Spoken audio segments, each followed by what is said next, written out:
Steelers. No, there we go. SteelerFury.com. Recorded live. We are, in fact, not only live, we are so high-tech that we're simulcasting onto YouTube.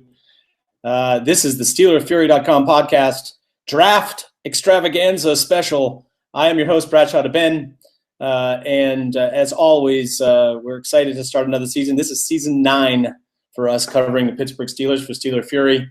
And with me in his 9th season is the curmudgeonly author of the occasional Steelers pregame gospel and always opinionated about all matters Steelers and especially draft. His name is FC. He's with us. How are you, sir?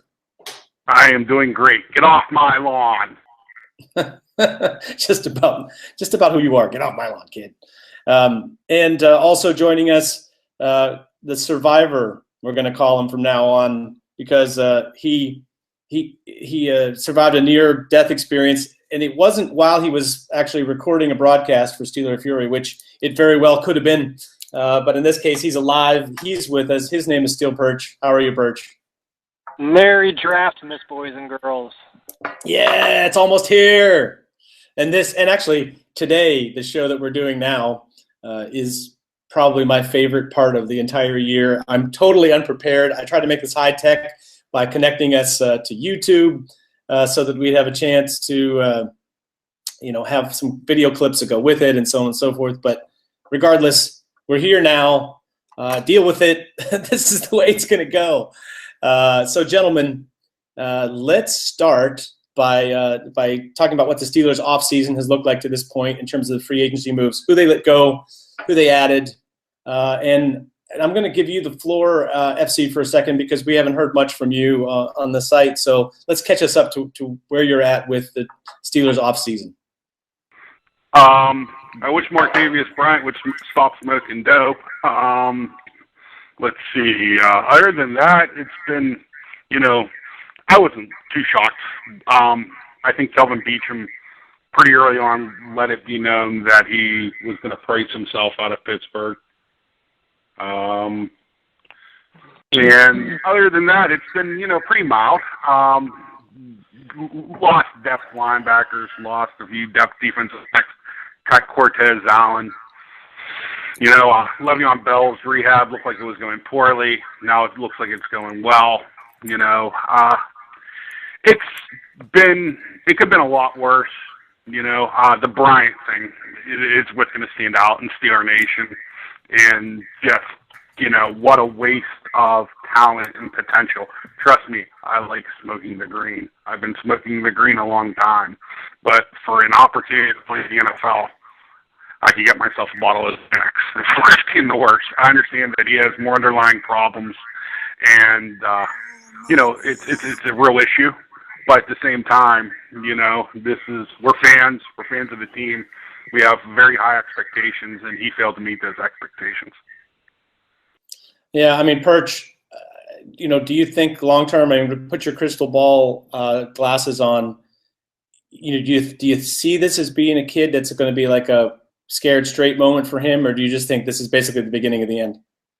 No, I think it's probably more towards the beginning of the end, unfortunately, and that's hard for me to say, trying to be a realist. Because I think the kid's an outstanding athlete and a great player. But look just right up the road to Cleveland. They had a very similar player in Josh Gordon that could not get it together. And it's, if you think back towards the end of last year, remember there was like a first half or two in a game where Bryant was kind of benched and we couldn't quite figure out why. And Darius Hayward-Bay was getting snaps, and we were talking about how the coaches were idiots and what are they doing. Obviously, he's got some emotional problems. He reportedly was late for meetings, and the guy's got some serious issues. And how often have we actually seen one of those guys turn it all around? So, he might come back. We might get 8 more games out of him before he's kicked out of the league, or he might get a season before he takes a free agent deal somewhere else and then has his issues pop up again. But unless they get rid of the marijuana testing policy, I don't see him kicking this bugger. Unfortunately, which is hard for me to say. Yeah, so to that end, FC, what do you do? What do you do with him? Do you just assume you're going to move forward without him? And if you happen to get some, get him back next season, do you deal with it? Like, in other words, do they approach the free agency and the draft the next couple of years as if they're not going to have him next year either? What do you think they do? I think where I would start off with is I try to get the kid as much help as I can. From there, from a business standpoint, from an organizational standpoint, they have to be prepared to move on without him. You know, he chose to be suspended for the 8 to 10 games, you know, by, you know, continuously smoking the pot. And I completely agree with Perch. You know, you can name 50 players like Jeff Gore or like Josh Gordon for every Chris Carter, a guy that did get himself straightened out. It's you know, you coddle them, you hope for the best, but you prepare for the worst. So, you know, I believe that wide receiver has to, you know, it's not going to be at the forefront. You know, you would love to find another Antonio Brown in the 6th round, but that doesn't happen often. So I believe the Steelers have to, you know, begin. They're really going to hope. Obviously, that Coates, you know, who they drafted out of Auburn, is going to be the answer, but he's not. I think he's going to be a good player. I don't think he is going to be the dynamic player that Martavis Bryant could be, just because they're both, you know, big wide receivers, but Martavis Bryant has an explosive element that not many wide receivers to play in the NFL have had. Randy Moss. I mean, you're talking that type of potential, you know, and at the very top, what you can hope is that Sammy Coates maybe turns out like a Terrell Owens, you know, which I'd be thrilled with. You know, that's best case scenario, but I'm not holding my breath. And I believe the Steelers are going to look to address wide receiver either, you know, in this year's draft or perhaps maybe in next offseason free agency. Well, I mean, if you look at it, I think that they did address Martavis Bryant last year when they drafted Sammy Coates in the 3rd round. That's his replacement. I mean, I think that they knew that his issues were that deep that there was a very realistic possibility of this guy washing out. I think what they look to attack in this draft is the replacement for Marcus Wheaton, who's going to be a free agent at the end of the year. So they'll go forward with Coates, they'll go forward with Brown, and maybe in the 3rd round this year or 4th round, they'll find another version of Wheaton. And I think that'll be their 3 going forward with the Hayward Bay as the 4th option. I think that's kind of what we're looking at. That's funny, Perch. That's exactly where I'm at. I you know, the Steelers' penchant for drafting for next year, you know, they're looking ahead 1 year, figuring the guy is going to need a year with the team to develop. And it feels like Wheaton is the guy that, you know, they might be looking for a replacement Wheaton. That's what I would say as well, except I'm just not sure Sammy Coates is really a replacement for Martavis Bryant. I mean, although they're both big guys with some speed, they're not exactly the same player. Sammy Coates to me is not the same kind of deep threat that Martavis Bryant is, but maybe he does some other things for you that even it out. No, I mean, Bryant isn't Marcus Wheaton, or, you know, he's not Mike Wallace, or he's not Emmanuel Sanders. They've dealt with different body types and different guys in there. The only common element was they were a speed guy that they thought can help stretch the defense. So they could have different styles and different body type players and work it into what they do. So I think that's kind of what they saw him as, being a big physical guy with a lot of speed that didn't run routes very well, but can stretch a defense. And although he's different than Bryant, and Bryant was raw as hell too when he came out. So I think they're similar enough that they can fill that role opposite of Brown. Right. Well, the other thing that happened, of course, is that Heath Miller retired.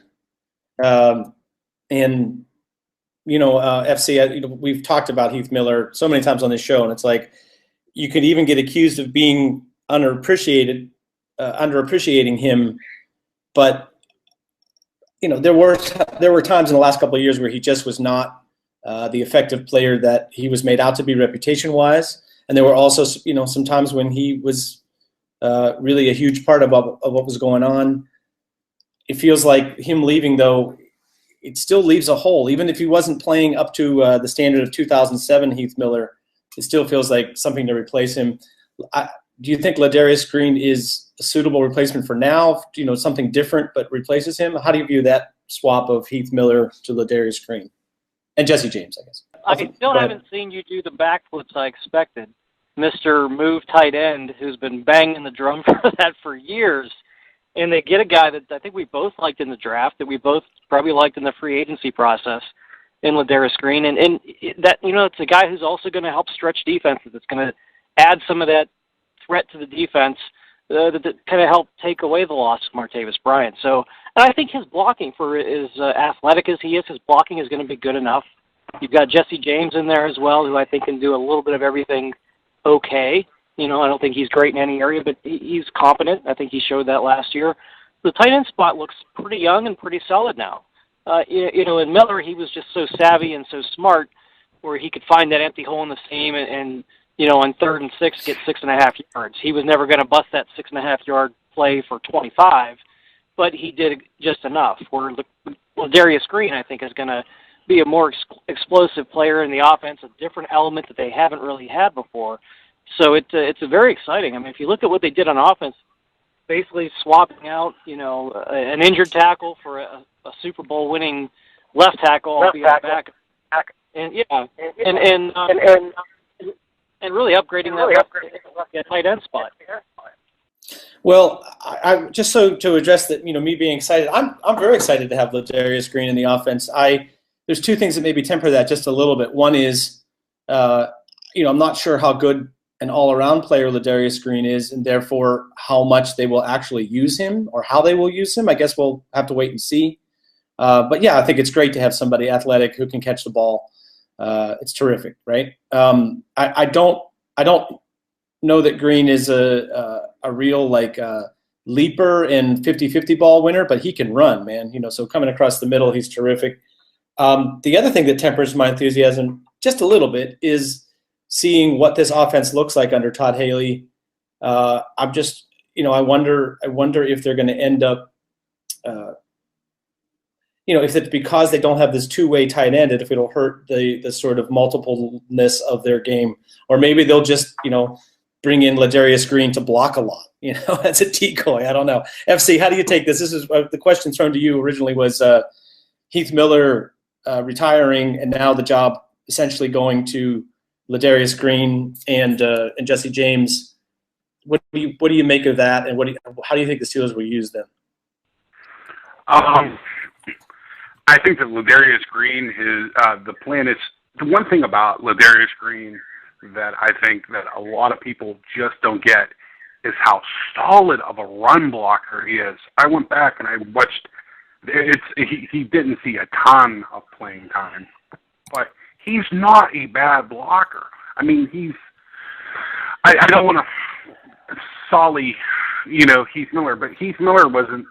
I'll put it this way: we're not going to lose much in the run blocking game with Ladarius Green versus Heath Miller. Even though he's a smaller player, he doesn't necessarily have the physical dimensions, and he doesn't necessarily look the part of Heath Miller. He's probably a good 10 to 15 pounds lighter. He's a good blocker. What you're going to get out of Jesse James, I think, is going to surprise people because he is a good athlete. He is explosive. And the thing is he wants to work to get better. I'm not super concerned about the tight end position at this point. I would love to maybe later in the draft, maybe in the 7th round, add another one because I don't think Matt Spaeth has much left either. So, where we're at it's a position that's very underutilized by the Steelers. And in modern football, you're going to have to be able to attack that middle seam. I think that right now that Ladarius Green absolutely can do that. And I believe Jesse James has the potential to be very good at it in a humongous body. And he's just a mismatched nightmare. You can't really, you couldn't cover him with a player like Lawrence Evans or Ryan Shazier because, they're not going to, even in it, they may be able to physically hold up, but they don't have the length, and they're not going to be able to win positioning battles for the ball. If the ball's delivered, to a spot or to our window, it's Jesse James has, the physical ability and the physical dimensions lay somewhere between Rob Gronkowski and Jimmy Graham. He's right in between the two of them. Right whenever, the Heath Miller retired, I haven't posted a lot, obviously, but I showed the physical dimensions of all three players, what they've done. Now, don't get me wrong, what you do on the field is all that matters, and Rob Gronkowski is a superstar, and Jimmy Graham is a very good player on the brink of being a superstar whenever he's used correctly. And I understand that there's a lot of, pressure or a lot of, I'm having high expectations. But, the potential is there. And what we get out of that potential is going to be what matters. Yeah, well, I mean, it's exciting. It's an exciting time to have some players.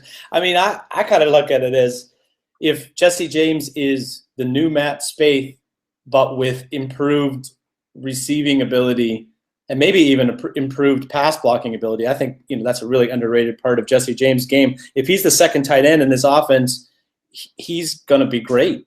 My only issues with him ever were him counting on him to be the long-term number one tight end. I didn't necessarily like the selection, but as a number two, he's kind of perfect. So, I mean, there you go, Perch. I'm blowing your mind with the Jesse James praise. All right, we'll take it.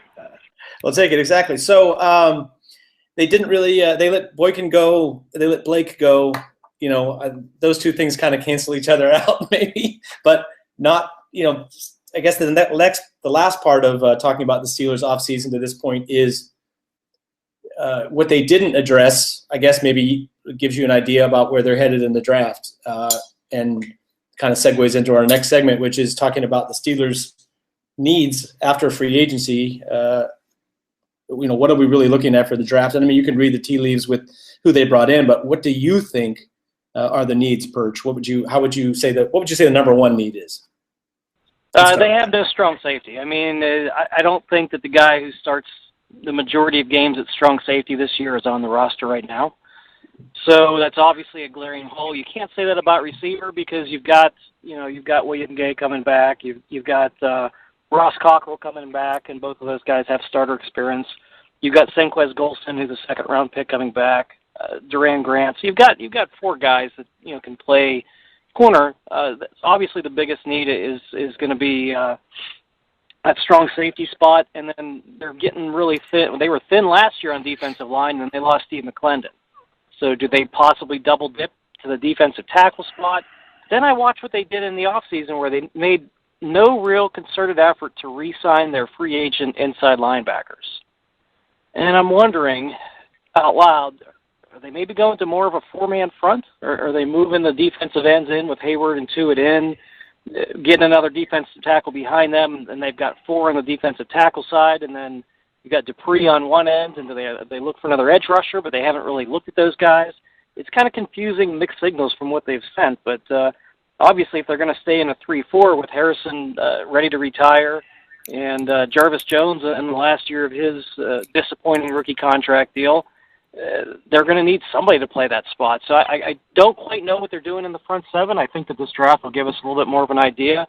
Obviously, they're going to go more to a blended front with being that they're in the sub-package football most of the time with the extra defensive back. But it's just the depth is a concern on basically the whole front seven.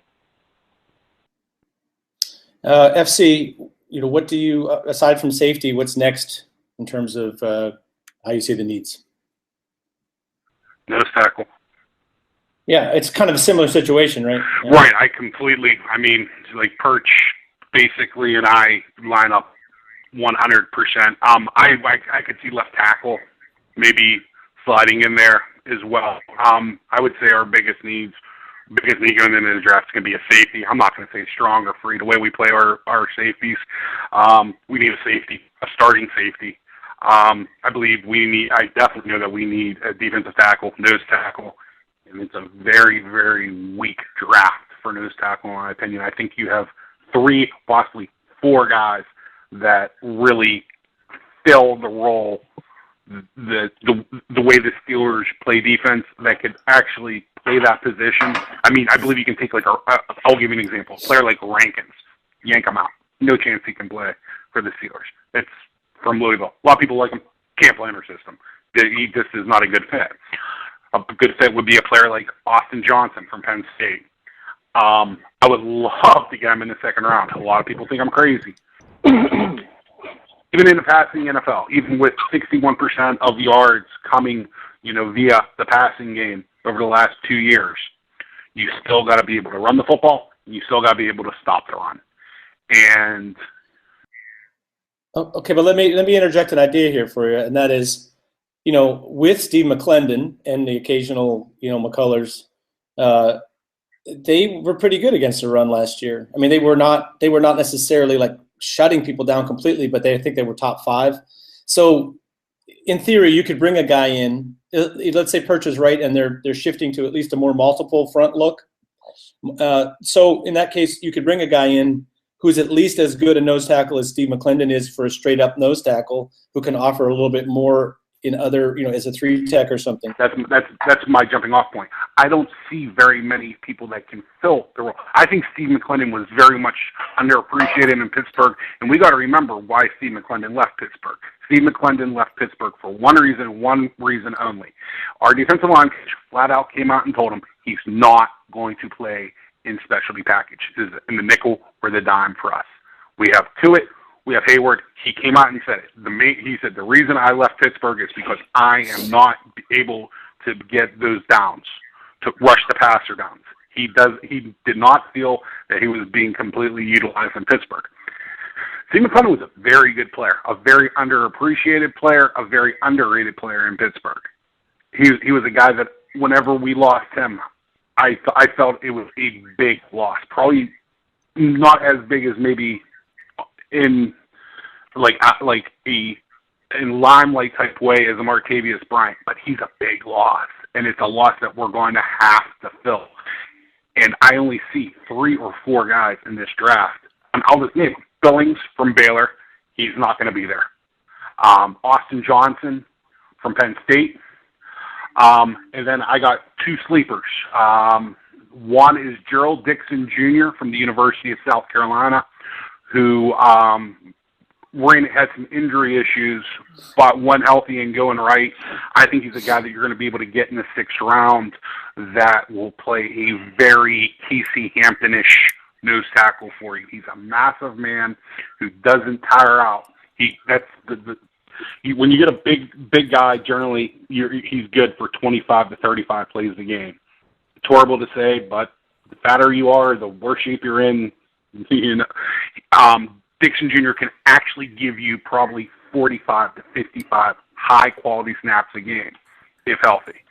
And Antoine Woods, who I think is going to get gassed because of the shoulder injuries at USC. Those are the guys I think can play nose tackle in the odd or even the even fronts in the 3-4. The other guys, you're looking at 1 and 3 gap penetrators, and it's not something that the Steelers are looking for. If they were, I think they would have kept McClendon, or you probably could have had McClendon come back and allowed him to play in that type of role, which he wanted to, and the Steelers just didn't feel that's what they wanted to do with that position. If you look at the guys they're looking at guys that maybe I think they just don't think that McClendon was a penetrator. Because if you look at like Javon Hargrave, a guy that they've shown a lot of interest in, and Billings, sure, they're both guys that in 60% of the snaps are going to be in more of that 3 tech than a 0 or a 1 traditional nose tackle, just because of the sub package football. And the run, I think a lot can play 2 gap though.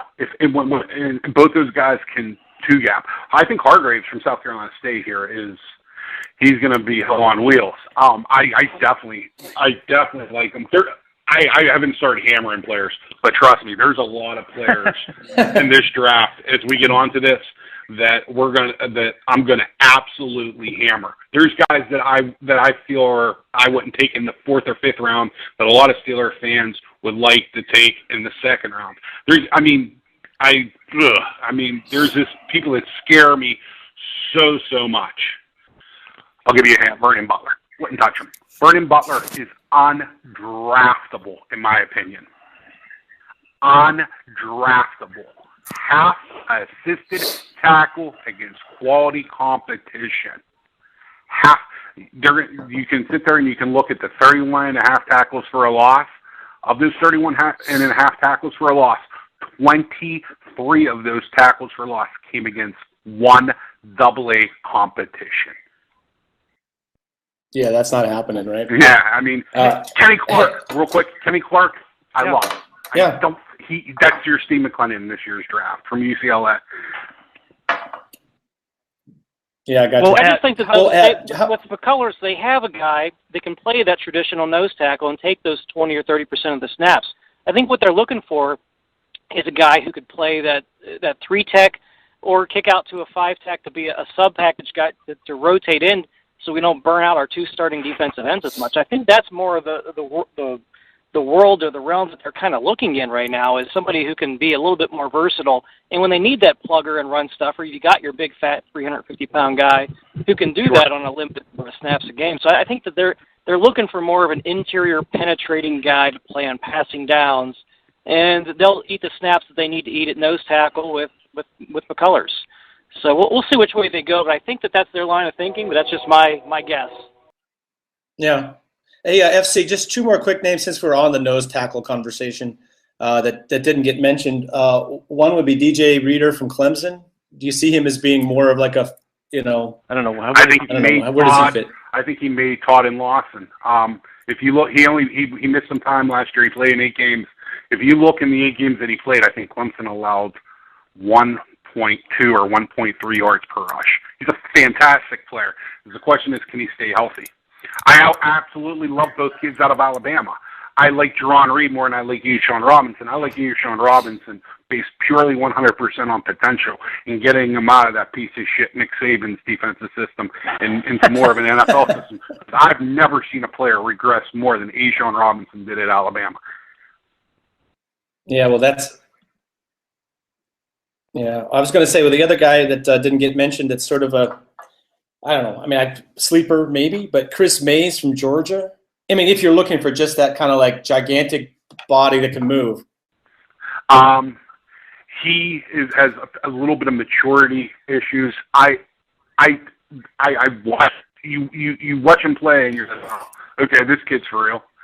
But there's concerns. I have the same type of concerns with Niall Lawrence Stample that played at Florida State. This really looks. If I could put like Matt Ioannidis from Temple's heart and compete level in either one of those players, I think you would have a top 20 pick. It's getting the full package. You know what I mean? It's like getting the guy. If Perch is right, and there is a very good chance that he is, another player you might want to look for in that interior would be Malik Collins. You got to remember, if we want to get a top safety, and if we maybe want to address cornerback or tight end or left tackle, we may have to try to steal or find that diamond in the rough. And since we traded away 24% of our draft for fucking kickers and punters last year, we're going to left handicap in a way.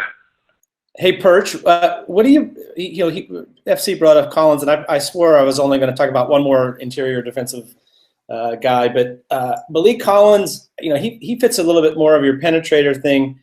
What do you make of Vincent Valentine, the guy that plays next to him? Because Valentine is a guy that, on paper, he looks like the better NFL prospect, but it's kind of like FC said, if you could put Collins's football IQ and drive into Valentine, you'd have the thing.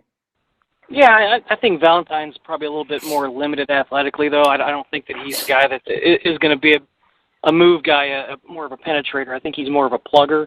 He's draftable. I think he's a late-round pick, and that's where he'll go. But, he's just another big body is how I would rate him. Gotcha. Okay, well, Perch, going back to you for a second, just to kind of wrap it up, obviously those are the 3 big needs in terms of the first 2 big needs, rather. But I assume at some point in here, things like cornerback, a wide receiver replacement for the future, and maybe even an edge rusher for next year. They have the same problem they have at wide receiver with edge rusher next year. They've got a couple of guys in there last year. What do you think is the next biggest need after some sort of a defensive tackle and strong safety? Obviously, it's got to be corner. They've got to get another guy in there, add to the mix, being that they are playing 3 corners 60% of the time, and we think they have roughly 3 competent corners on the roster now. And if you've got any injuries or anything like that, and William Gay is not a spring chicken either. So obviously, third to me has to be corner. Although a lot of Steeler fans will tell you that's the first need. I think it's probably third after defensive line and safety in some sort of order, 1, 2. corner is probably 3, but the Steelers have all, Kevin Colbert's a predictable son of a gun, and he loves that third-round skill position sort of guy. And they've looked at, some running backs. They've looked at some receivers that kind of fit in that range. It would not shock me to see them go safety, defensive tackle, skill position, and neglect corner until the fourth round or later, and have people lose their fucking mind. That's how I see it happening. Yeah, I'm 100% with you, man. FC, anything else need-wise we didn't talk about? What do you think about the idea of drafting a developmental quarterback? Matters to developmental quarterback. They're sitting there, and let's say let's say that Cardell Jones is there. Oh, cool. No. Hackenberg is damaged goods in my opinion. I like him. If he's there in the 4th round, I might be tempted. You run him out there in the preseason and be able to fuck over Bill O'Brien or somebody, and in the future, be able to rob a team. I'm all for trying to get assets and to rob somebody in the future. But out of the developmental quarterbacks that I think you might be able to get past the 3rd round or even the 3rd round, you have to look at Jones from Ohio State, who has arm talent. He's Jeff George type arm talent. I know Jeff George is the guy that we throw out, but he had an absolute howitzer connected to his shoulder. I don't know. I question if Cardell Jones is ever going to get the touch down. And then Hackenberg, who, I want him. I want him to be good. He went to Fort Union Military Academy. He went to Penn State. He wants to compete, but he does the one thing you can never do as a quarterback or a field general. He has no problems throwing everybody under the bus. And that's just horrible leadership, And if that ball was within 10 yards of him, he'd miss. Mm-hmm. Throwing them under the bus, he would miss. That's pretty good. If that bus was within 10 yards of him, Hackenberg, he would miss. As a Penn State fan, absolutely frustrating. Little bubble screens and stuff. The dude would miss the pass by 5 yards. It was infuriating how inaccurate he is on close passes. I agree. Yeah. Well, I'm thinking, although it's like you said, if somebody, I just don't see quarterbacks in this draft falling that far. Maybe it'll happen. It just seems like a quarterback thin draft where guys are going to get overdrafted rather than under. Right. So, this is something we'll talk about when we get into the war room section of our podcast today. I'm sure there are going to be some late round quarterback names that come up that might be kind of interesting to talk about. But I just thought that maybe is worth mentioning. I just would like to. I'll pat myself on the back for a second in saying that Ramon Foster would be back and that they value his leadership over, maybe his limitations on the football field. But do you guys think, other than maybe looking for somebody that might be a left tackle of the future, that they're really looking guard? Because I see a lot of people mocking guard-only prospects to the Steelers, and with DeCastro and Foster and the availability of guards in general, it just seems like that's not something they're really high on. Perch, maybe you can set me straight. I think they're going to go round 5 through 7. They're going to take a Munchak project of a guy who's athletic, that he thinks he can coach up to be a versatile guy, back up across the line. Round 5, 6, 7, they'll probably take some offensive line body, and that'll be the end of it. So I've seen people mock. I forget whose mock draft it was. I'd like to name them so I can shame them a little bit. But they had the Steelers drafting a guard in the 1st round to replace DeCastro because his contract is up. Which brings me to another point.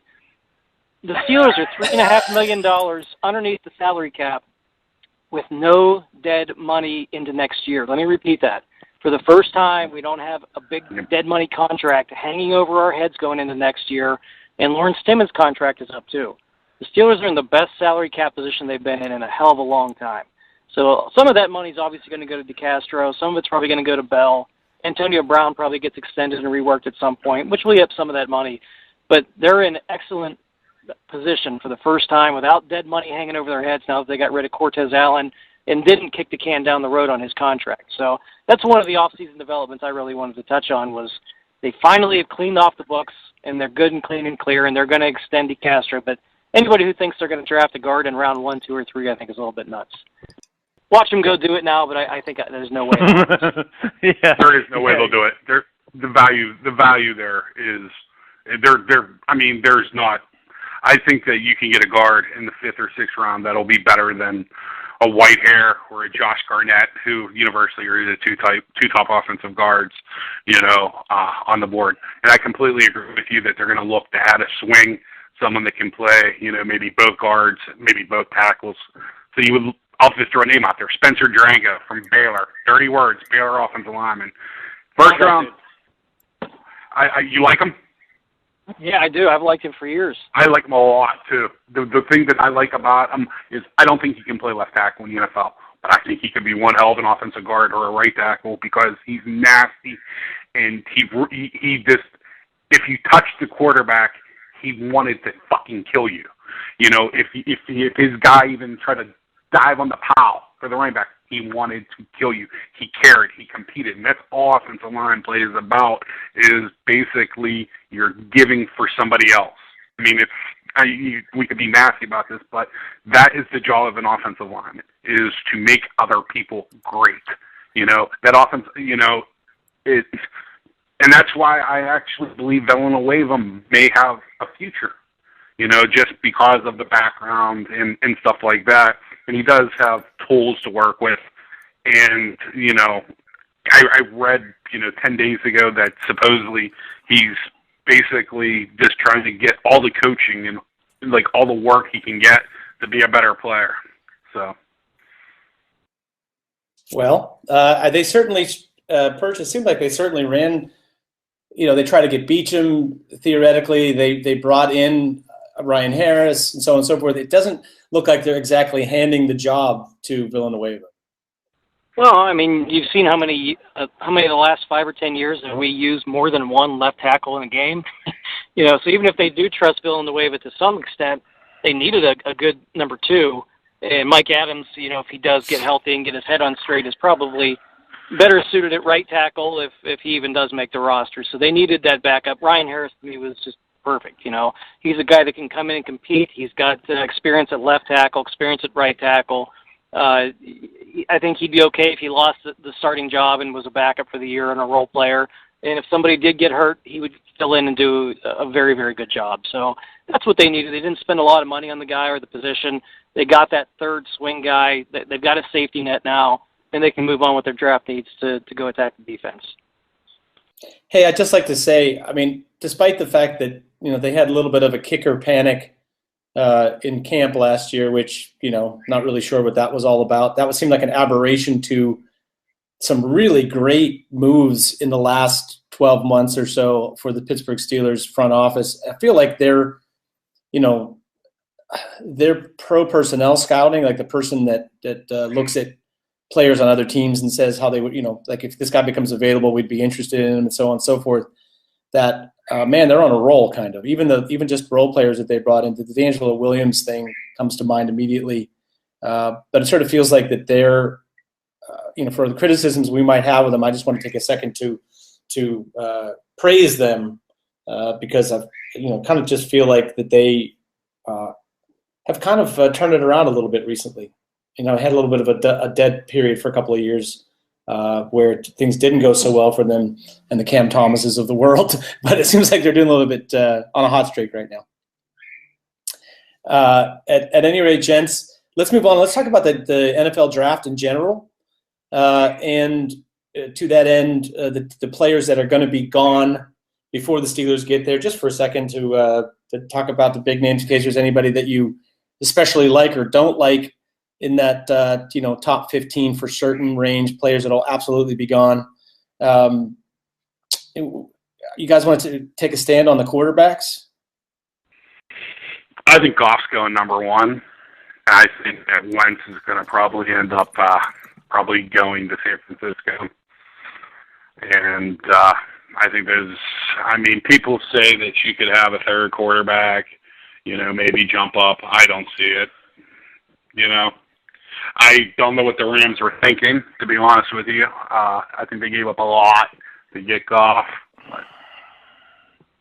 It feels like they gave up everything that they kind of fleeced Washington to give away the pick that became Robert Griffin, and then they just gave all that back to Tennessee that did the same thing.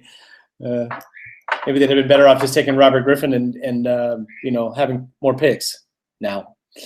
But I don't know. I'm sort of on the. I don't think I like either one of them train. I mean, I like them as both Wentz and Goff as guys that will stick in the NFL. I don't think they're terrible, but I'm not sure either one of them is a superstar quarterback. Goff particularly reminds me of like more of a game manager type. Go ahead, Perch. To me, it's just like what FC said. For the Rams to give up that much, I mean, they basically gave up the world for what you would do for an Andrew Luck or we laugh at RG3 now, but when he came out too, he was another guy that we thought was outstanding athlete, tremendous arm, tremendously accurate. He was a can't miss sort of guy. Nobody is saying that either of these guys are can't miss. They're both, well, yeah, they kind of look like first-round quarterbacks, but they've got some warts and we're not sure. I could see you drafting one in the top 10 if you needed a quarterback.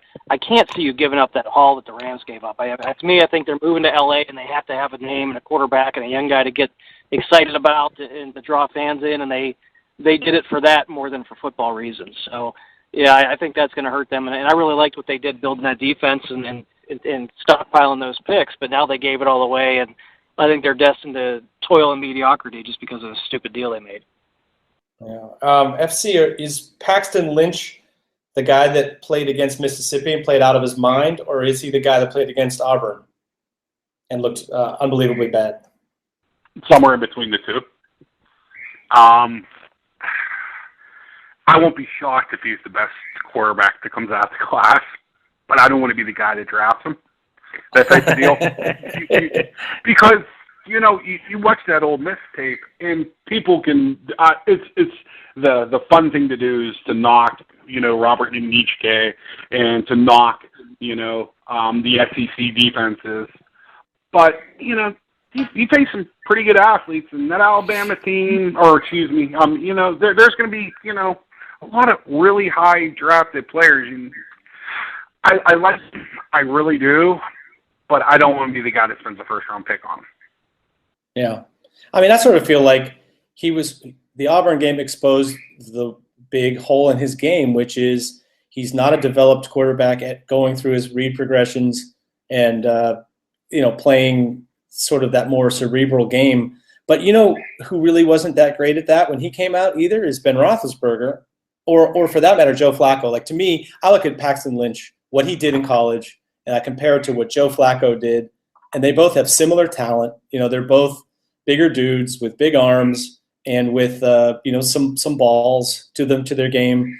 And Paxton Lynch maybe moves a little bit better, and his record, statistically, what he did in college and who he did it against is superior to Flacco. So I don't understand. If somebody was brave enough to draft Joe Flacco out of Delaware, I assume that somebody's going to look at Paxton Lynch and think he's got possibilities as well. But that's what someday soon we're going to be in the position, unfortunately, of drafting a quarterback high, and we're going to be in the same boat as everybody else, having to not make a crucial mistake. Anyway, enough about quarterbacks. Anybody else in particular you think is really truly great in this draft? Like who's the best player in this draft in your opinion? I'll throw Tunsil and Ramsey. I think are the guys that stand out as being rare. Tunsil's athleticism, I think, at left tackle, he's going to be one of those 10-year guys. It's a pretty regular Pro Bowl sort of left tackle. I think that at worst he's a good starter. At best he's a great one. Ramsey, you just don't see many guys with the combination of skills that he has athletically and football skills. After that, I don't see many great players in this draft. I mean, you get some good players after that. Bosa, I think, will be a solid, defensive end in a 4-3. But the other guys are hit and miss or just good, solid first-rounders. I don't see any really elite jump-off-the-page guys. Maybe you guys disagree, but those are the two, to me, that kind of stand out of the crop. So I know. Well, go ahead, hit us, because I know you hate everybody apparently in this draft. I don't hate everybody. I there's a lot of guys. I think Jalen Ramsey is far and away the best player, best talent in this draft. My problem with Tunsil, I think he is a phenomenal athlete. I think he's going to be a phenomenal pass protector. I think he is poor to average in the run game. And I know that's not a big thing to people. And the thing that scares me the most is you look at Ole Miss's record with him at left tackle, and you look at Ole Miss's record with Fawn Cooper, a Bowling Green transfer who moved to left tackle, then flipped over to right tackle when Tunsil came back. And I like Tunsil, I really do. And I think that Perch is going to be right, but I'm not 100% about physicality. I'll put it this way. I know in my heart of hearts that Ronnie Stanley's going to bust from Notre Dame. Wow. He shows the characteristics of a bust player. On the other hand, if you took away the combine and you just watched film, if you just watched a player play football, I think the best second player in this draft is Joey Bosa. He shows. Is he an end or is he a linebacker? What do you think? He's an end. I think he's an end in a 4-3 or a 3-4. As funny as that sounds, I think Joey Bosa is a little bit of. This is going to be pushing a little bit. He's a little bit of Jared Allen, who just retired, a young Jared Allen, and I think that he is one of the few players that's under 275 pounds that can play a game similar to that of Bruce Smith, where he can hold up if you ask him to against the run, because how well he understands leverage and how well he positions himself, to take on blockers. I did not like Bosa as much until I watched more of the play and what he was asked to do. Adolphus Washington should have had 25 fucking sacks at for Ohio State, considering how much attention that Joey Bosa got. You look at Darren Lee, who had good production at Ohio State, and you see the sack numbers. And I'm not taking anything away from Darren Lee because I think he's going to be a good football player. It's just you had 2 to 3 blockers accounting for Bosa every single snap. But I'll say Jalen Ramsey without a doubt is the best player in this draft. Oh, there you go. Well, I'm going to say a guy that I don't think is necessarily the best player in this draft, but somebody who I think will eventually be maybe first or second best at his position out of this draft that nobody really talks that much about. I think Josh Doxson from TCU as a receiver is just the right combination of the toughness and speed and, just does all the little things that winners do. You know what I mean? He doesn't sulk. He makes a big play when you need a big play. I love guys who, whenever they're desperate and they turn to you, it's like NBA guys who are just, their skill is, like Carmelo Anthony's a perfect example. He can't really do anything in the NBA well, except if you need a basket with the shot clock expiring, or at the end of the game when you're desperate and you get into his hands, he will score. And that's the thing about Josh Doxson. He will come up big at the right time. I actually also like. I like the other guys. I was a big fan before his injury of Laquan Treadwell, and I like Michael Thomas out of Ohio State even. But to me, because I think Michael Thomas didn't really have to work that hard in college because they had so many other options and weapons. But Josh Doxson to me is the guy that, he's the kind of guy you want to have on your team. Anyway, that's my take. Anything else before? He's my number 1 wide receiver, if that makes you. It does indeed. And how about this? I have Michael Thomas as my number 2. I have Treadwell as my number 3. Will Fuller is my number 4. Notice what name you haven't heard yet. Corey Coleman from Baylor. Not a fan. Yeah, so Perch, to explain this to me, how is it that our offensive coordinator, who I think said this in a genuine moment, told Corey Coleman just that he was his favorite player in the entire draft, quote unquote? I missed that quote, but I obviously like Corey Coleman more than FC does. I think he's a nice route runner. He does all the little things well. I think he's a guy that kind of indexes what the Steelers' receiving profile typically has been.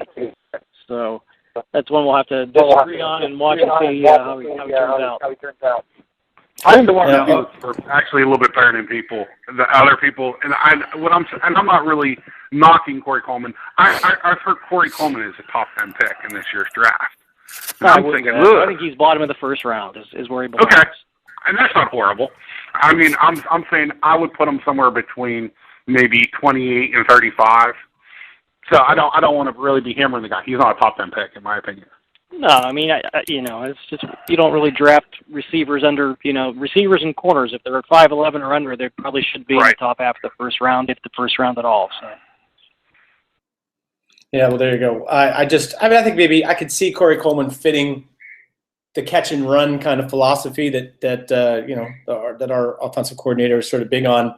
But yeah, I'm just not sure compared to you look at what the Steelers' issues are on offense. If they're going to bring a wide receiver in who they expect to contribute at all this year versus next year, I'd really like to get somebody that has a nose for the goal line, a guy that you can turn to on third down, and it's dependable to catch the ball for, past the sticks. But they don't really necessarily like to do things that way. He's our coordinator is definitely more of a guy to throw it under the sticks and put it in the hands of somebody to run past the sticks for a first down or to run into the end zone. So it is what it is. I guess, it's just a question of, Perch, you get to play GM today, so you can choose the guys that you like. But I suppose that's well, let's get to it already. Yeah, exactly. So it's that time, gentlemen. It is. This is it. I get actually kind of excited. This is our moment here for.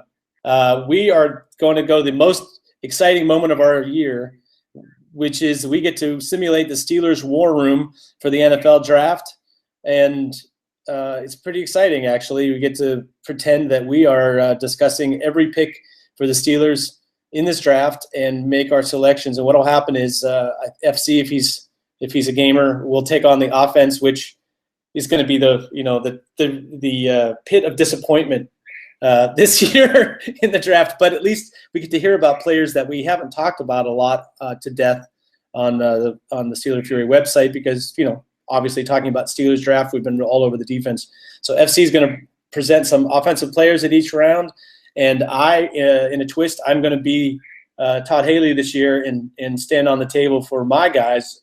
Or excuse me, I'll be Keith Butler this year, stand on the table for the defensive side, and then Perch will play Kevin Colbert, maybe with more hair. Perch, you have more hair than Colbert? Oh, thank God, yes. I'm catching them. I got to be honest with you. I'm catching them. Motherfucker.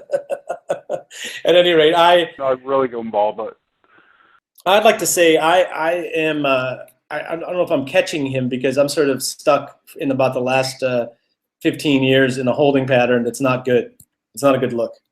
That's where I am. And those of you who saw me at the head of the show will know what I'm talking about. Anyway. Gentlemen, let's start with round one. And I mean, if you want to propose a guy who is close to being available at 25, that's totally fine. And then we'll make a call as to whether or not they're really available. And you're going to have to really wow us to come up with an offensive choice in the first round. Right. I might do it. We'll throw out one name because I think it's probably the closest that we might be able to come will be Taylor Decker, offensive tackle, Ohio State, and it's the only position that I could see. I understand we just signed Ryan Harris, and it's the only guy with true value in offense that I could see falling. And I'm not even going to sit there. I'm just basically now going outside to get a honey bun and a coffee. I'm really not eating. Well, let's start with a guy that I know will, in fact, be there. Sorry, I'm just looking for his highlights right now. And that is, the guy I was going to talk about, Carl Joseph, safety out of West Virginia. I think we know what the downsides are. He had an ACL injury, which, his status currently is supposedly he is ready for camp. He's running at nearly full speed now. In fact, he wanted to run the 40 at West Virginia's Pro Day, which was like a week to 10 days ago. And insurance, the doctors at the university wouldn't clear him to run.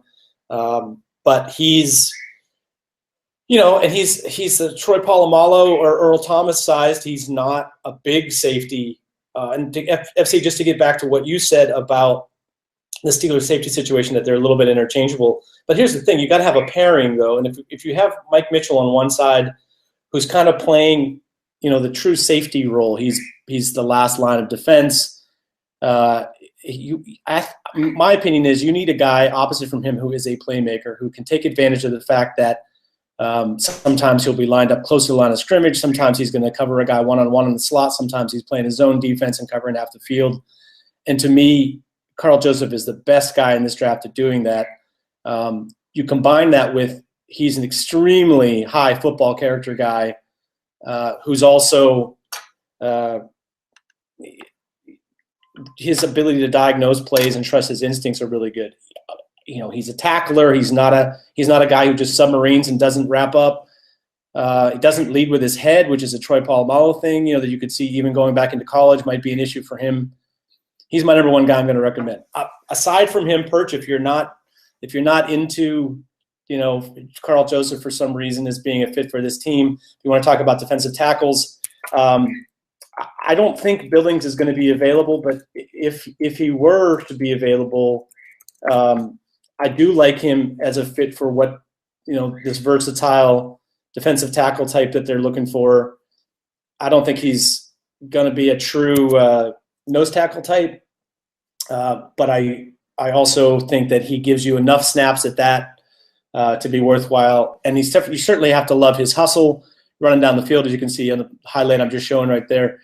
For an interior defensive guy, he definitely plays hard every play. He brings you a lot of stuff. He's got a little length. He's not the tallest guy, but he looks like a guy with a sort of a longer arm length who uses his hands really effectively. That's my favorite part of his game. He gets his hands up early, gets into the blockers, and is able to make a lot of headway with that generally. So he would be a guy that I would have to consider at this point. And the other guy, I'm not sure that I personally can jump on the table for him. But Robert, is it Kenriche? How do you say his name? Yeah. He from Mississippi. I would say he's got the talent. It's all about the off the field stuff and the sort of internal motor stuff for him.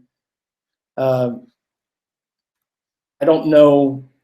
I don't know if that's something to consider. On sheer talent alone and his ability and the flashes that he gives you, I could say that's a guy to pick or at least consider at this point. Of the corners, I suspect that in real life, William Jackson and Alexander are going to be gone at this point. I don't love Alexander as a fit for the Steelers. I'm not sure about his physicality. And Jackson, I think, is a really terrific player. Somebody that during last year's draft, I mentioned him as a guy that coming, in this year's draft that I thought would be a really good candidate. He's got size. He plays in a zone. He jumps up on the ball underneath him as well as anybody in the draft at corner, especially somebody of his size is great at that. Where he's lacking a little bit is he doesn't really have that change of direction skill that Ike Taylor had. That would allow him to just shadow a guy all over the field that changes directions a lot. So that's a bit of a red flag with him. And Eli Apple, I just don't see him as a draftable player for the Steelers. Yeah, he's getting mocked to them a lot, but I don't see that happening. I feel like he's afraid of contact. I'll stop you guys there and fill you on some information here. Karl Joseph is available. Mackenzie Alexander is available. Taylor Decker is available. And Billings just went one pick earlier. So narrowing it down from there, if we're going to go ahead and make a first-round pick as we're on the clock, I'm going to look at Alexander. Go ahead. I'm just going to tell you that I didn't really bang the table fully, so I just gave you all those. But to me, Karl Joseph is at least a top 15 player in this draft. If he hadn't had a knee injury, he'd be drafted where Earl Thomas or Troy Polamalu was drafted. He's that kind of special player, and he would be the one guy in this draft I would literally stand on the table for. There you go. Okay, yeah. So as we look at it, and Kondichi is got too many red flags. I can't see taking a first-round flyer on that guy. No matter how talented he is, he's got character flags on and off the field, so he's gone. Mackenzie Alexander is supposed to be a very rough personality character that rubbed a lot of people the wrong way down at Clemson. And he wasn't a guy who really got interceptions in college. Talented guy, physical, got good, the physical. 0 fumble recovers. 0 forced fumbles. Yeah, 0 interceptions. He's got the physical makeup, and he's not the first-round pick. So that leaves us down to Taylor Decker, who's going to be a solid tackle in the NFL, and Carl Joseph. Joseph, his freshman year, was the defensive player of the year for West Virginia. That was a true freshman. His true sophomore year, he was all Big 12. His junior year, he led the nation in interceptions before he got injured. He's the biggest need for the Steelers that we talked about earlier is probably going to be a safety, and he's clearly the best safety in the class. I think that has to be the pick here. Round 1, Steelers are on the clock. We punch in Carl Joseph, safety, West Virginia. Then I'll add something in real quick. I've been doing this for almost 30 years. I've loved the draft. I've been doing this since I was like 11, 12 years old. I have never seen or scouted a better safety in the college level than Carl Joseph. So thank you. I'm so glad that I'm not totally crazy because I flipped for this guy months ago and just thought, I don't understand how people have him in the 60s. So incredible to me. He covered Sterling Shepard, man coverage. Yeah, Sterling Shepard, man coverage, and blanket him. I mean, I think if he comes back to the same level, I think he can play corner. He could play corner in a pinch. I know that sounds ridiculous. He could play corner in a pinch. He's very good. Yeah, it's like just the other guys.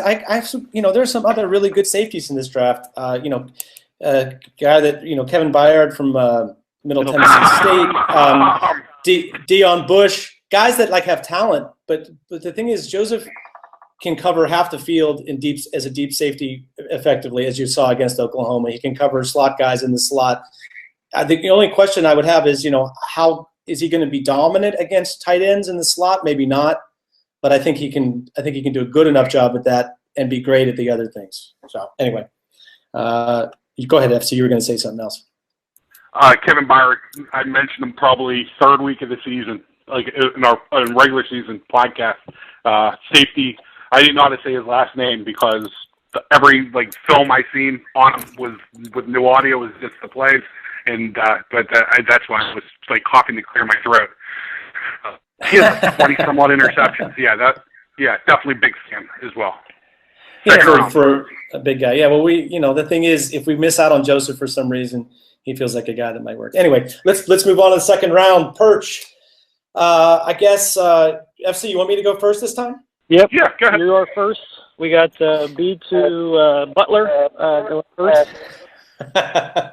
Okay, well, I'm a big believer that edge rushers have to meet a certain criteria to be worthy of being picked in the first couple of rounds, first, second, third round even. I don't know if this guy... Malik Calhoun is gone. Okay, Calhoun is gone. What about a guy from Oklahoma that was... Yeah, Charles Tapper, to me, is a cat who was used... He's one of those. It reminds me of some other college players you'll see where, because he was a really good player as a defensive lineman and versatile, they had him playing interior line. I mean, the guy is not a defensive tackle by any stretch of the imagination. He's an end or even a stand-up edge guy, but because he was capable of doing that, they put him in that position. I feel like he has absolutely outstanding speed. He's a real speed guy with movement skills at his size that you just don't find in a guy who's 265, 266, whatever he is. He's not the tallest guy. He's like 6'2.5" or something like that. But for me, if you're looking for a guy to pair, I talked about safety pairs. If you're looking for a guy to pair with Bud Dupree as a guy who potentially is very good against the run, stout enough to hold a point as an outside linebacker. Who can also get to the passer with the speed and spin move. He ran a 4.56 or something crazy like that in terms of straight line speed. And he also, can put his hand down and play defensive end for you in a 4-3 look or even a nickel look because he has that experience playing on the interior. I really like him. There's another pass rusher or two later in the draft that I like. So if you're not inclined to go pass rusher, it's not your last chance to get somebody, but it's probably the last chance to get somebody from a Power 5 conference who I really believe in could step in and be an edge player here. So he's one guy I'll definitely mention. In addition to that, say again? He is available, so we can put him on the list. He is available. Okay, and I guess I would say, I think it's a sort of a dead area for cornerbacks. I know cornerbacks definitely a need at this stage. For the nose tackle, it has a sort of flexibility. I'm kind of thinking Kenny Clark from UCLA is going to be in this category, and I like him. Okay, he's a sort of a guy who's good at everything, maybe not great at any particular thing, but I guess the other guy I'm going to recommend at this spot would be Javon Hargrave from South Carolina State. He's not the biggest dude. In fact, when you saw him at the Senior Bowl, he's more fireplug shaped, but he's got a crazy ability, a burst or something. I'm not sure what it is physically about his game, or if he's just got a certain kind of motor or something. But he's almost impossible to stop when he's on, and maybe because he gets underneath bigger defenders. But even when he faced the higher level guys at the Senior Bowl, he was a little bit of a terror and almost impossible to block one-on-one. I could see Javon Hargrave. I don't know if he's a second rounder or he's a fringe second round guy, maybe third round guy. But as FC said, there's a limited number of guys in this draft who can do that thing. If you think he's big enough or bad enough, he'd be my second guy that I'd recommend. And other than that, I'll turn it over to FC. I'm not sure I have anybody else I think is worthy of a second round. FC Haley, what you got for me, bud? Okay, we're going to have a little bit of anarchy. I'm going to pass on the offense, and I'm going to throw out 2 defensive tackles' names. Austin Johnson from Penn State. Never seen a guy with a better fucking motor and that big of a body. And we'll go with Mr. Third Leg, Mr. Chris Jones from Mississippi State, who I don't know if B2B was being sarcastic whenever he had him in his little draft list there. But wow, is he a good football player. I just forgot about Chris Jones because I'm thinking of him as being gone in the first round now or gone before the Steelers pick in round 2. But yeah, I like that player. And I also forgot to mention maybe Bronson Kafusi from BYU, who also I have him as a third rounder, but I mean he might in the real life go in round 2. So go ahead, FC. That's a good suggestion though, Austin Johnson and Chris Jones. Yeah, and I can't offer you nobody on offense. I mean, I could be sarcastic and say like Tyler Boyd, who I really like, but I don't necessarily think that it's a great. And I think that we have far more pressing needs. Well, let me ask you, FC, quick question. Where do you see Malcolm Mitchell going in this draft? Wow. God, looking for the needs. I think someone's going to take him probably in the 5th round. Okay, so we're not in danger of losing him. Okay. No. He's had 2 ACLs. And the funny thing is he may end up being a better cornerback than wide receiver. And I know that sounds crazy to talk about switching a guy's position. He is really dynamic and phenomenal. I literally have to sit and watch Georgia football games with my wife. And, I mean, he's really a good player. Let me put it this way. Every bit as good of a player as, like, say, Chris Conley was, who I actually also loved from the University of Georgia last year. It's one of the big reasons why I thought Mark Richt should have been fired was because of how little out of some of the talent that he got. Performance of the talent that he actually had on his roster. So, Perch, first of all, let's start with Chris Jones. Is he available? That's the thing. You want to say no, but Stephon Tuitt should have gone in the first round that year too, and I think Stephon Tuitt was a better prospect than this guy is. Although I like Chris Jones, and I would definitely take him if he's there at this spot. So I'm on the fence. Maybe he's there, maybe he's not. Maybe we just say he's gone for reality's sake and say that player has been taken. Which brings us down to Austin Johnson, Hargrave, and Tapper. I think the defensive tackle spot is the bigger need. You guys make one final argument either way, Hargrave or Johnson. That's kind of what we're looking at. I would say from Hargrave's standpoint, if what you're looking for is a move to more 4-3 looks and to get a guy who can give you a few snaps at nose tackle, but mostly will operate as a backup pass rusher in the nickel and to do a little bit more 1-tech, 3-tech look, Javon Hargrave is like Aaron Donald Jr. He would definitely fit that role pretty well. See any argument either way? I can't argue for Austin Johnson, but I'm supposed to argue for offense. The one thing I'll say is Austin Doesn't matter Johnson, what you think. Javon Hargrave is the 2nd round pick. I think the Steelers. To me, I think that what the thought process is to get Hayward and Tuitt off the field more in sub-package football. And in order to do that, you need that defensive tackle who can penetrate on the interior side, and that's exactly what Hargrave is. So even though he's not traditional, even though he might not be a base down guy, he's a guy that's going to greatly improve the pass rush just by having his body in there and help that rotation with the two guys that we already have that we think are stars in Tuitt and Hayward. So second-round pick, defensive tackle, Javon Hargrave. Third round, we will start with FC Haley, and this is your area to shine here. Third round, Kevin Colbert, loves some skill. What do you got? Well, I'm probably not going to get to people's favorite position here, but I really, really, really like Kenyon Drake from Alabama. Running back, kick returner, slot wide receiver. Very low mileage on the wheels. Talking, legitimate 4.5 guy and a 215-pound body. You can hit him with a cement truck. He ain't going to fumble. Great pass blocker. You're looking at a poor man's Le'Veon Bell. Le'Veon Bell oft-injured. You have, D'Angelo Williams, who's a great find, but it's going to be 35 years of age. If we're not thrilled about going with running back in the third round, and I can understand why you might be a little bit leery.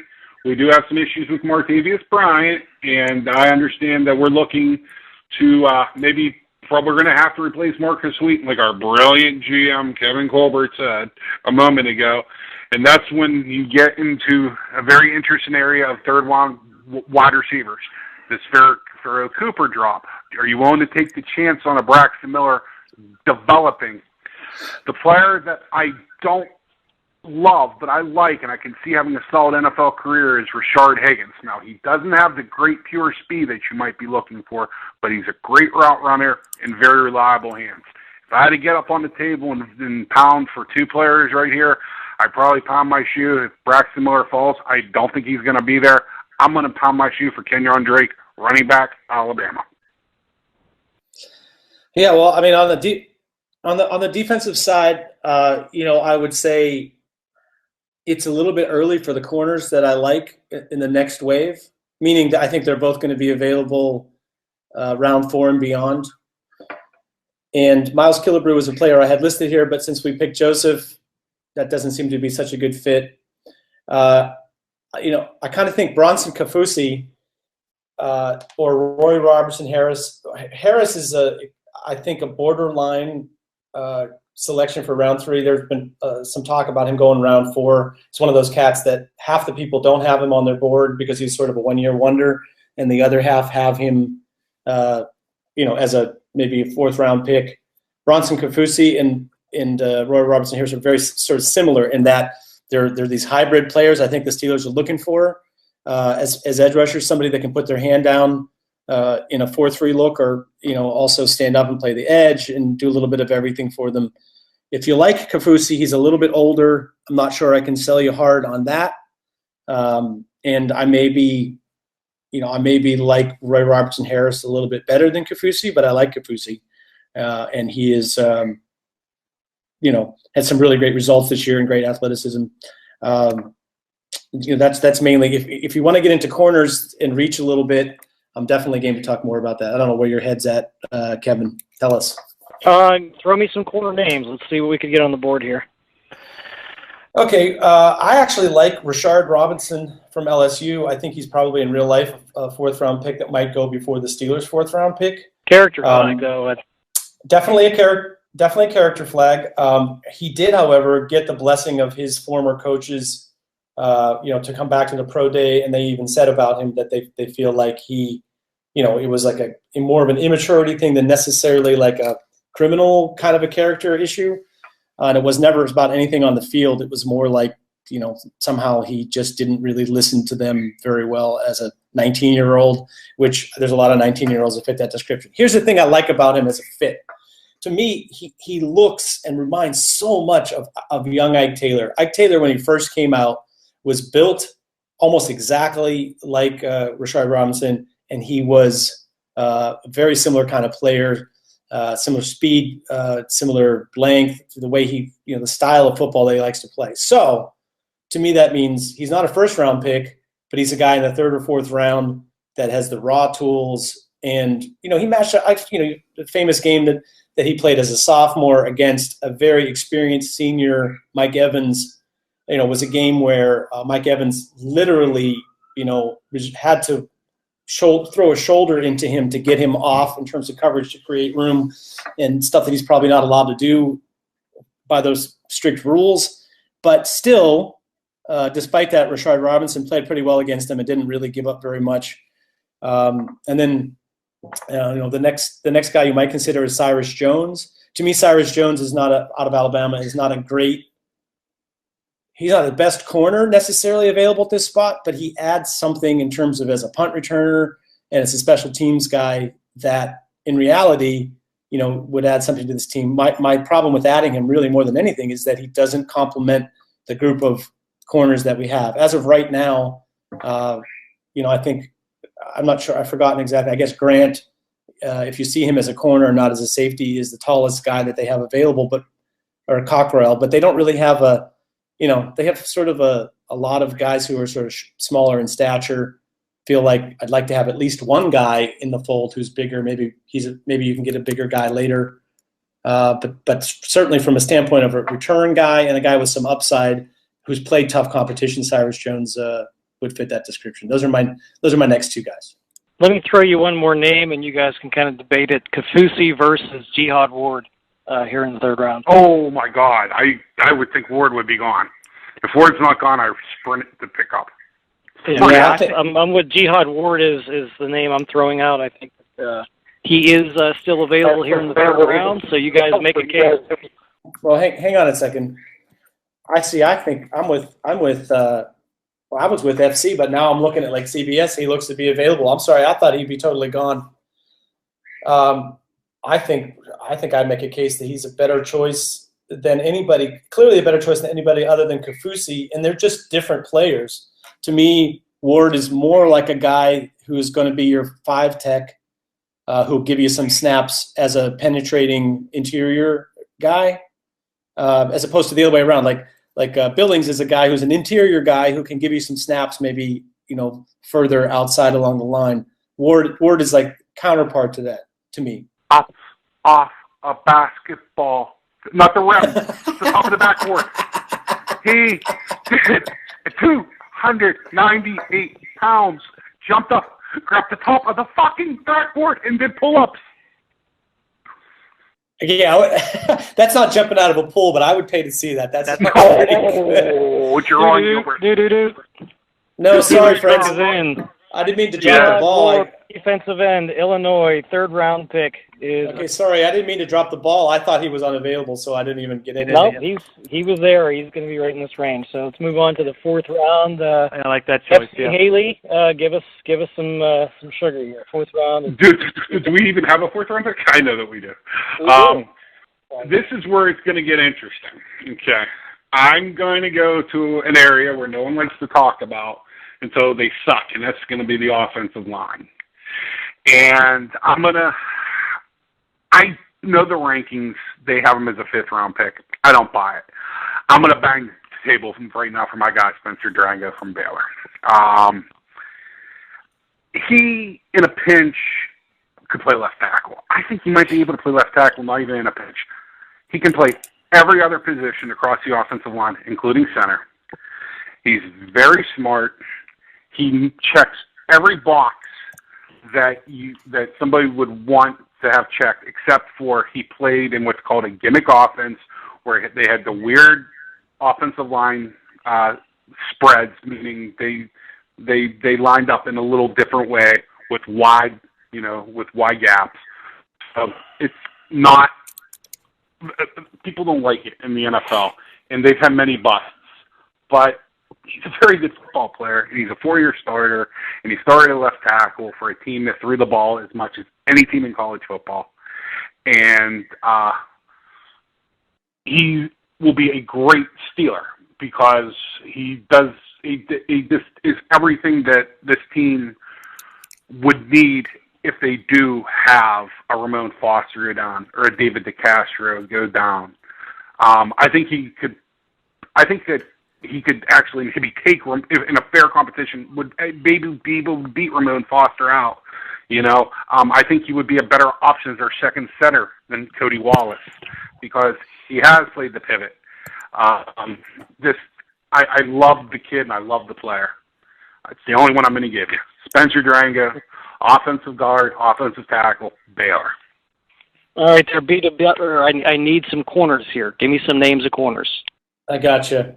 Well, let's go with the small school guy who, to me, we're in a tough spot here at this pick because everybody, you have 2 full rounds, almost 3 to go through before you get to the Steelers' next pick, meaning if you want anybody who's projected to go in this range, this is it, right? So to me, this Mike Jordan from Missouri Western, small school guy, but, big.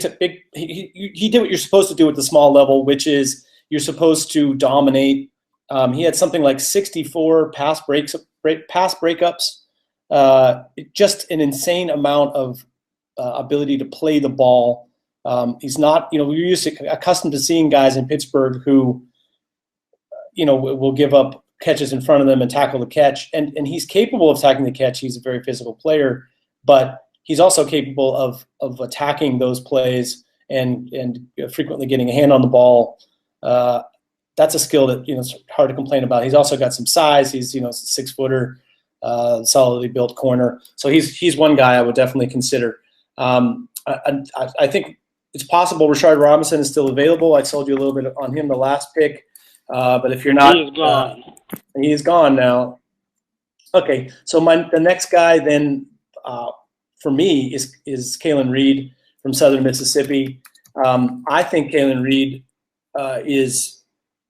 I don't know. I watch him and I wonder what anybody else doesn't see in this player. I mean, he's got everything except for, super traditional size. I mean, I think he's a nearly 5'11". He's like a 5'10 3/4, kind of guy.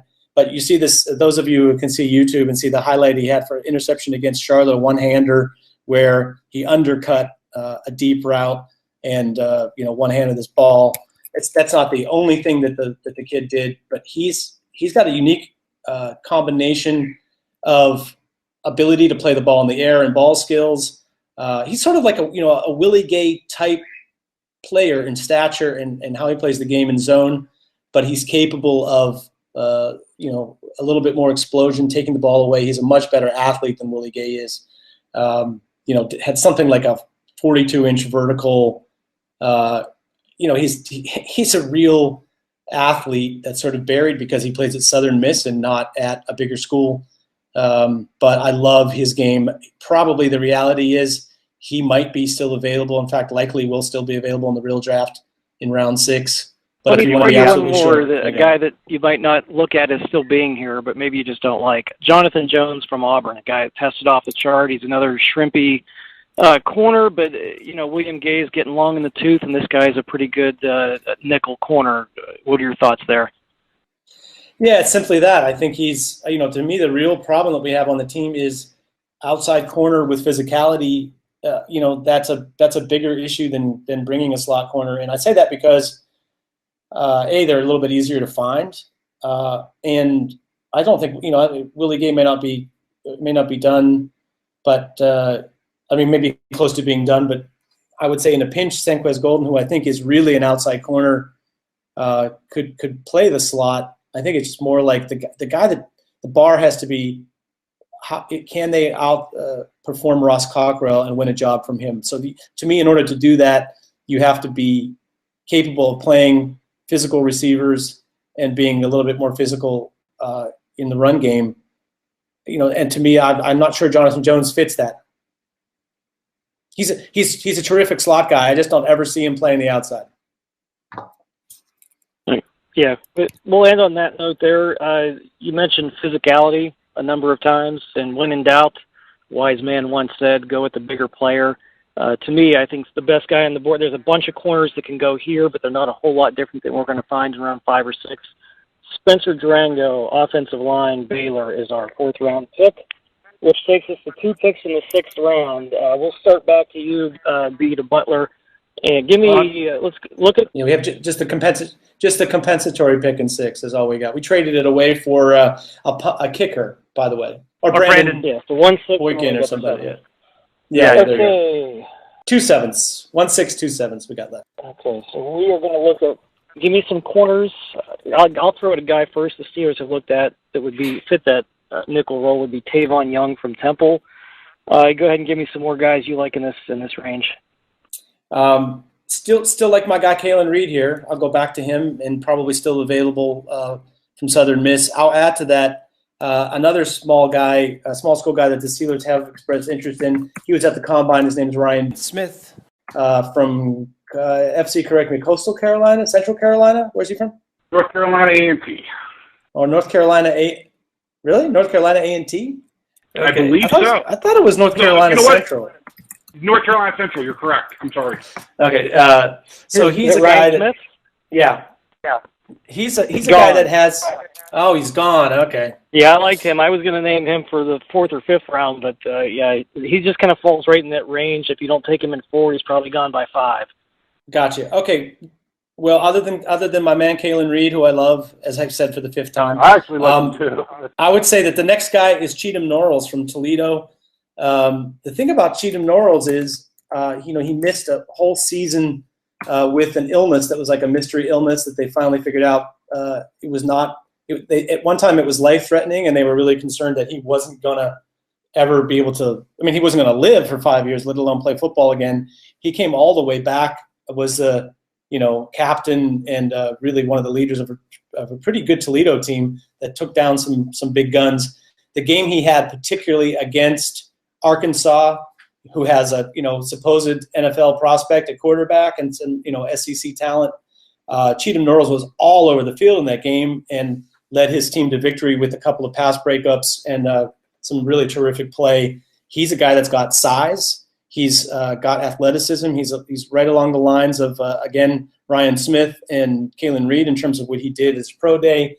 I'm not sure why people don't like him so much. I would say that, he's probably got a pretty high floor as a cornerback. And on day 3, that feels like a decent pick. So I would say either Kalen Reed or Cheatham Norrells are the guys that I would like to see here.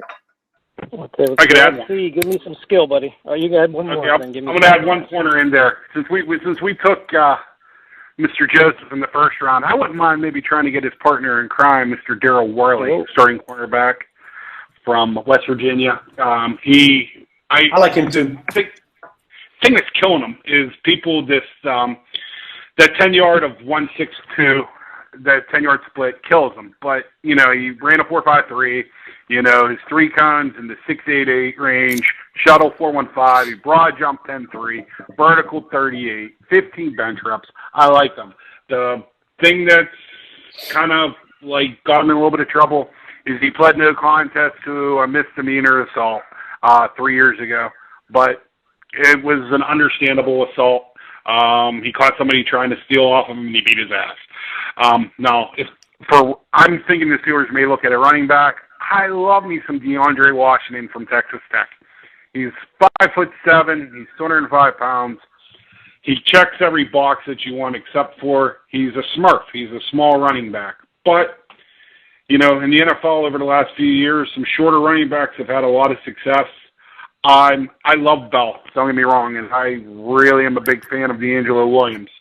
But I remember fumbling a fucking football game away last year, and unfortunately, DeAndre Washington also had some fumbling issues. It's a real hard spot. This team needs defense. I can't bang the table too hard for DeAndre Washington. I have a 7th-round pick in mind.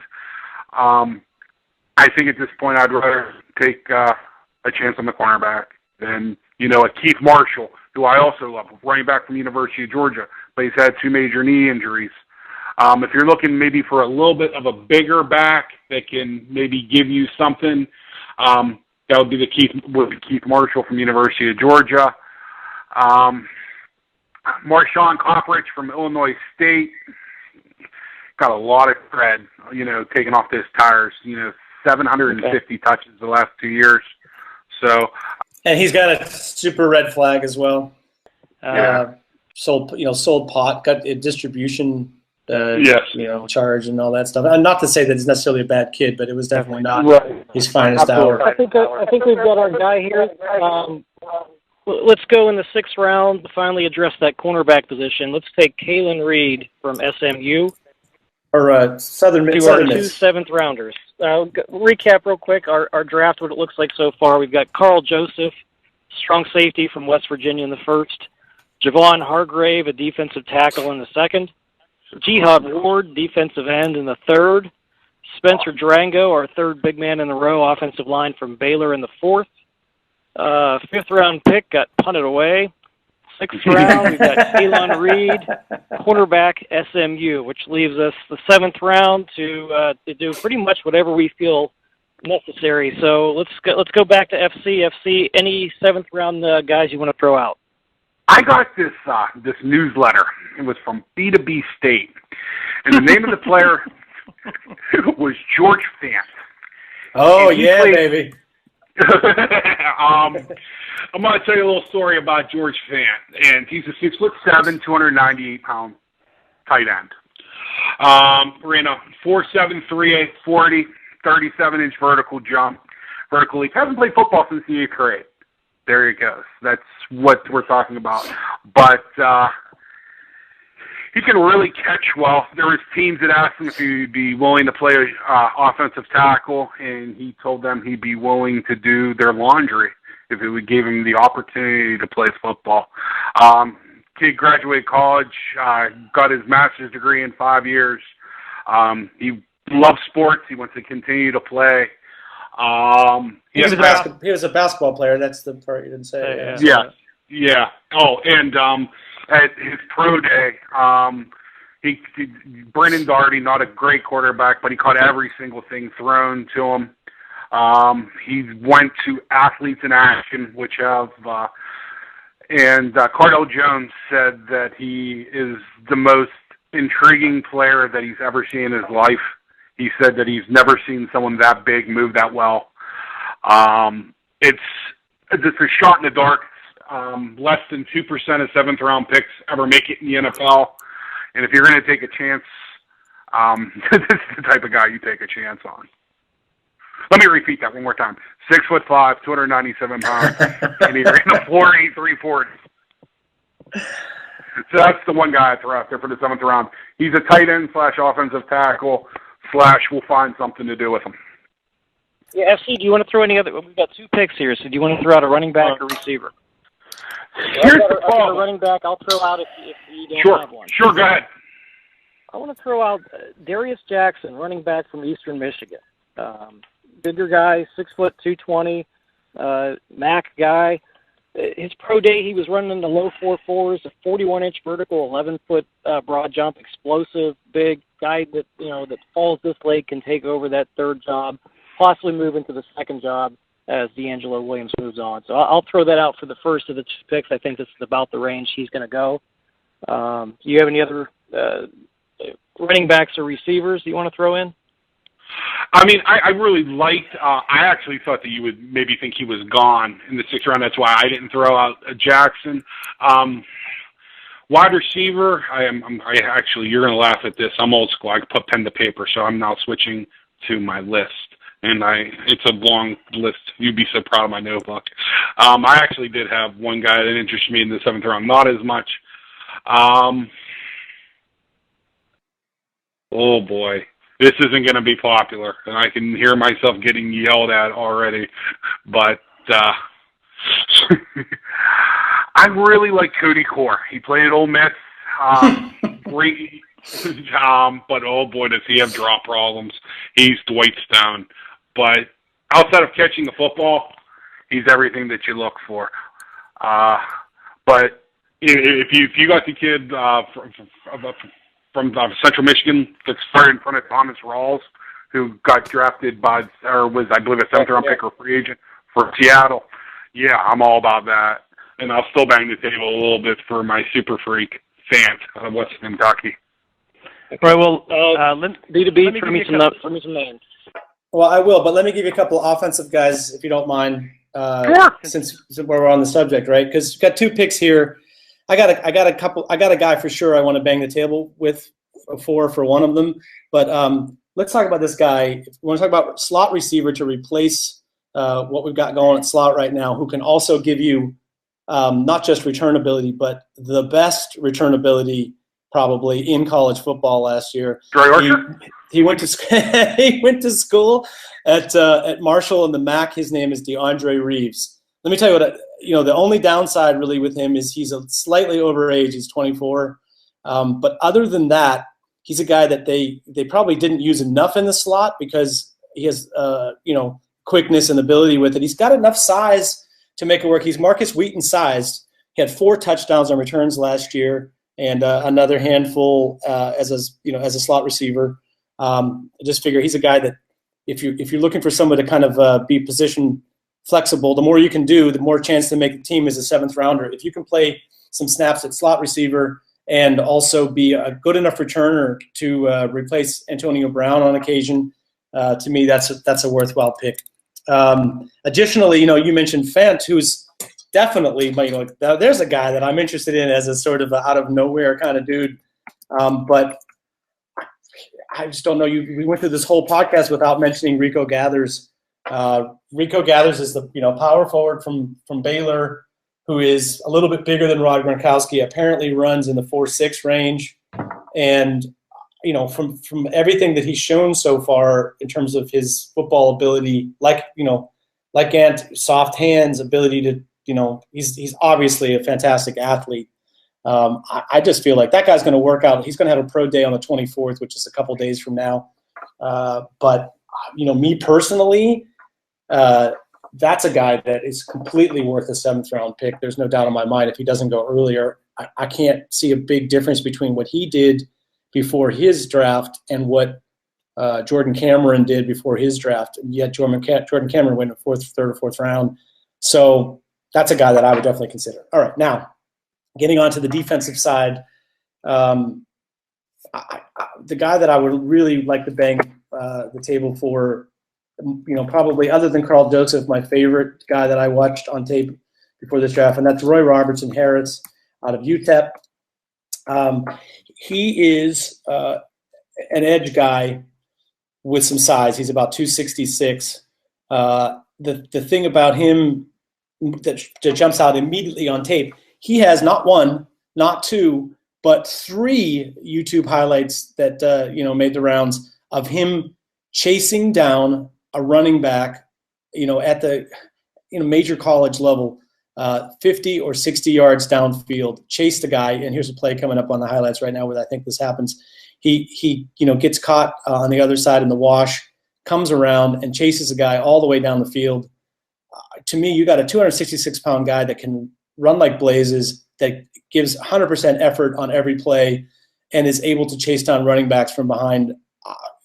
I don't know what's not to like from that standpoint as a player. And then on top of that, his pass rush skills are pretty good. He bends the edge. He does all the stuff you'd like him to do. He just wasn't asked to do that so much until only at times this year in passing situations. But he looks the part, and he had results.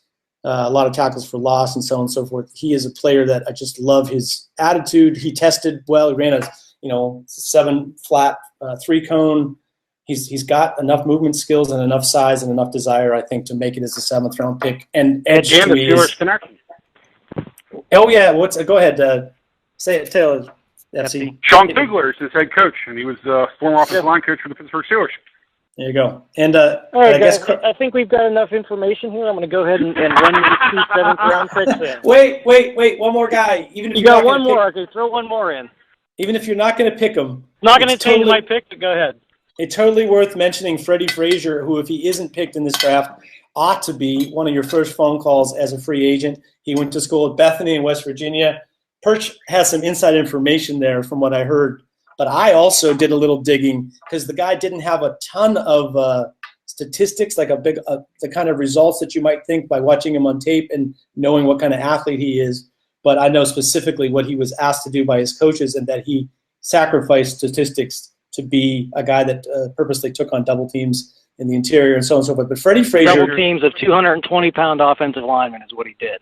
Right. Okay. Well, all I'm saying is, let's just be the level of competition saying, he played at was poor, and his stats were pretty mediocre. Yeah, he was the best player on the field, but he didn't dominate the way you'd want to see a guy dominate that level. No. He's better than Howard Jones, and he's a better athlete. But whether or not he's anything more than a block of clay to be an undrafted free agent, I just wanted to mention his name because I think he's actually a pretty good-looking football player. I've got two friends that coached in that conference, and I asked them about the kid, and they thought he was good for a Division III player, and that was about talking about him being drafted. They kind of chuckled. So okay, that's the only insight I have into it. But, all right, we're going to run off the picks here. The first pick in the 7th round, we're going to take Darius Jackson, the running back from Eastern Michigan that played out of Thomas Rawls. Don't blame him.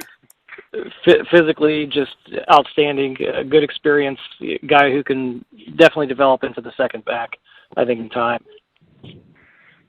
And the last pick is going to go to B2B, Rico Gathers, the tight end. That will be our draft. So let's go run it down one more time. Carl Joseph, the strong safety from West Virginia. Javon Hargrave, the defensive tackle. Jihad Ward, the defensive end. Spencer Durango, the offensive lineman. That takes us to round 6. Kalen Reed, the cornerback. The 7th round, Darius Jackson, the running back. And the project tight end, Rico Gathers, rounds out your Steelers mock draft. All right, so what do you think, guys? How do we do? Well, I think we did pretty good. Give it a grade. Yeah, I was just going to say, pretty good is a grade. I would say I'll put it this way. If I looked at that, I would say B+ with the potential of being A+. It's all going to come down to if Joseph heals and he's as good as we think. I think we probably got the best safety the Steelers had in his own time.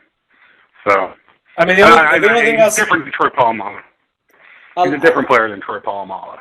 I was never the biggest Troy Polamalu fan. I think he's an elite safety, future Hall of Famer, but he's a different type of player.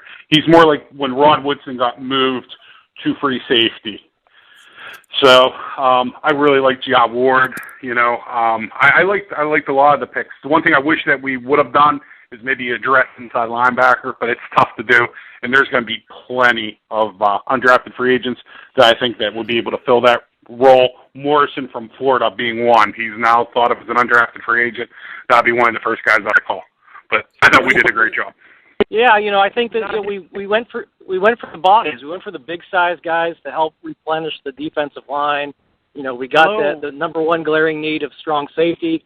The one area people are going to put a finger in our eye about and bitch and complain is we really didn't get a top corner, but I don't think there was one available in round 1 or round 2 that really could have stepped in and started anyway. So we picked a depth guy, and you can always go after another a veteran free agent guy just for depth here in the off season to add an extra body. But that's probably the one area we didn't get well enough, but we did what we could.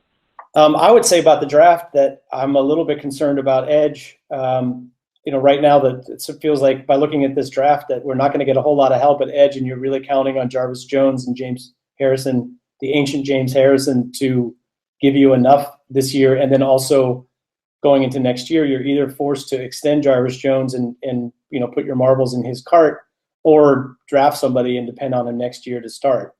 So that's the only thing. I mean, what do you think about that, Kevin Colbert? I think Bud Dupree is going to make the leap from year 1 to year 2. I think Javon Hargrave is going to give him an interior pass presence that they hadn't had in the past.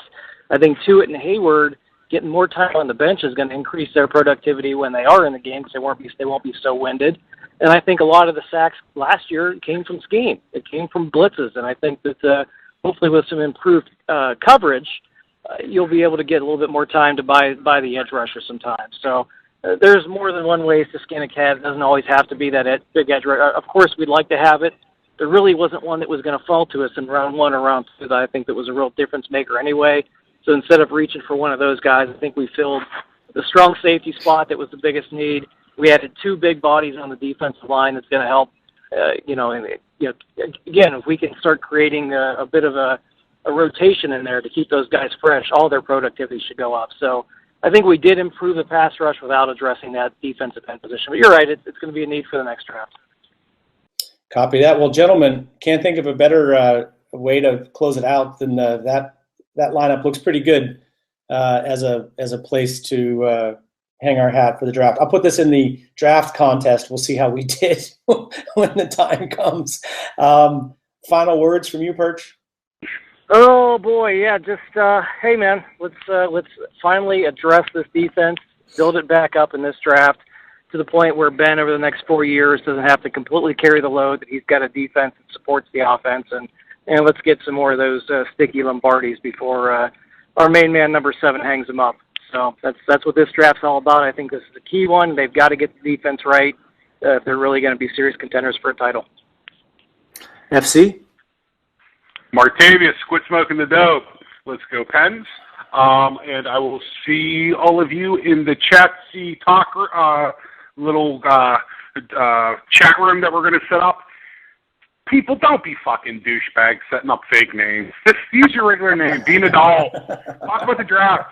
It's going to take us like 10 minutes to set up this draft room. Don't have us waste our 10 minutes being a douchebag. Be an adult. Be a grown-up. And have fun with it. I mean, it's the spring, you know. Smile. Have fun. Don't be an asshole.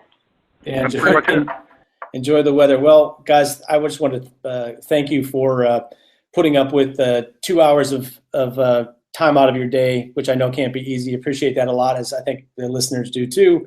And we appreciate the listeners and the viewers for the first time on YouTube. Those of you who don't know how this works, what will happen is, although it was live broadcast, there'll be an archive version. I'll probably go through and fix it up a little bit and make sure we get rid of the rough spots. But that'll be both the podcast, as normally, will be available with just audio form, and then we'll also have a version on YouTube with some highlights plugged in there, so it looks like we know what we're talking about. Anyway, gentlemen, thank you very much for an excellent podcast. On behalf of FC and SteelPerch and everyone at SteelFury, I'm Bradshaw Ben, a.k.a. Wil Masisak, saying, go get 'em, Steelers in the draft. Yeah, there was. SteelerFury. SteelerFury.com.